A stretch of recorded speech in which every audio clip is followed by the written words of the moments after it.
హరే కృష్ణ జయ జగన్నాథ్. అయితే పూరి జగన్నాథ్లో జరిగే రథయాత్రలో విశిష్టంగా మనం చూసినట్టయితే జగన్నాథునికి తన సోదరుడైన బలభద్రుడు మరియు సుభద్రాదేవికి వేరువేరు రథాలు అనేది ఉంటాయి. అయితే ఈ రథాల పేర్లేంటో వాటి వివరాలేంటో మనం కొంచెం తెలుసుకోవడానికి ప్రయత్నిద్దాం.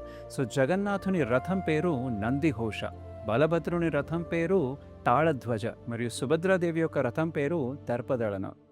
అయితే జగన్నాథుని రథం అంటే నందిఘోష 45 అడుగుల ఎత్తు ఉంటుంది మరియు 16 చక్రాలు అనేది ఉంటాయి. మరియు బలభద్రుని రథం ఏదైతే తాళధ్వజ ఉందో అది 44 అడుగుల ఎత్తు ఉంటుంది మరియు దానికి 14 చక్రాలు ఉంటాయి.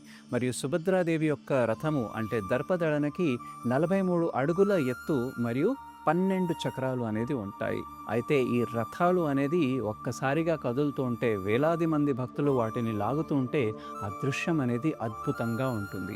జగన్నాథుని పెద్ద పెద్ద కళ్ళు అందరినీ చూస్తూ కృపని పంచుతూ ఉంటాయి.